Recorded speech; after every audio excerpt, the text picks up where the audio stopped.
There's still a great deal we don't know about the killer and the motivation of the killer in Boulder, Colorado, and other critical aspects of this mass shooting.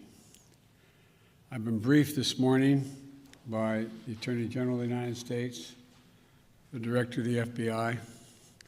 I've spoken with the governor, and I'll be speaking with the mayor on the aircraft.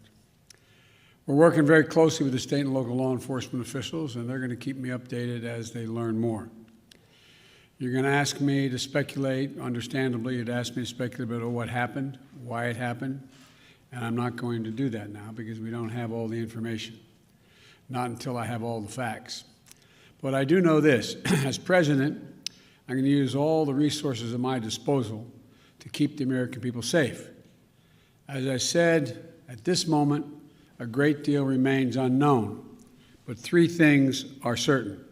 First, 10 lives have been lost, and more families have been shattered by gun violence in the state of Colorado. And Jill and I are devastated, and the feeling, I just can't imagine how the families are feeling, the victims whose futures were stolen from them, from their families, from their loved ones, who now have to struggle to go on and try to make sense of what's happened.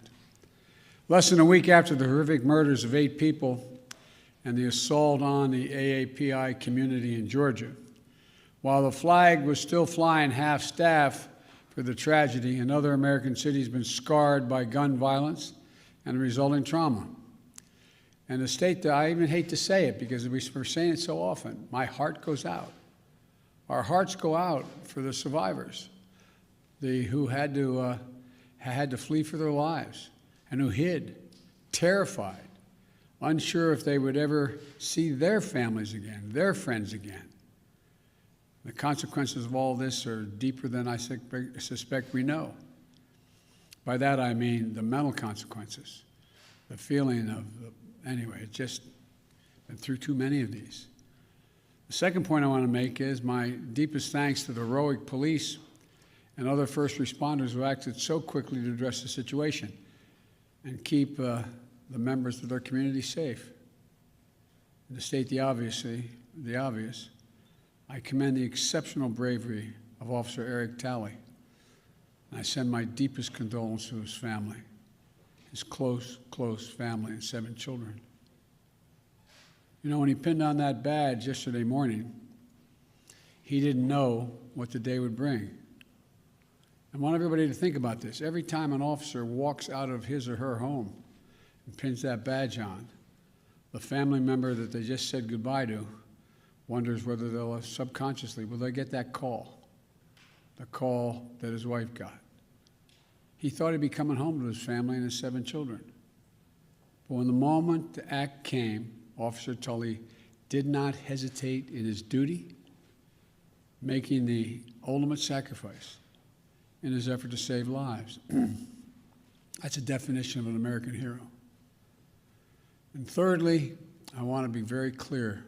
This is the one thing I do know enough to say on in terms of what's happened there. While we're still waiting for more information regarding the shooter, his motive, the weapons he used, the guns, the magazines, the weapons, the modifications that apparently have taken place to those weapons that are involved here, I don't need to wait another minute, let alone an hour, to take common sense steps that will save the lives in the future and to urge my colleagues in the House and Senate to act. We can ban assault weapons and high-capacity magazines in this country once again. I got that done when I was a senator. It passed. It was law for the longest time. And it brought down these mass killings. We should do it again. We can close the loopholes in our background check system, including the Charleston loophole. That's one of the best tools we have right now to prevent gun violence.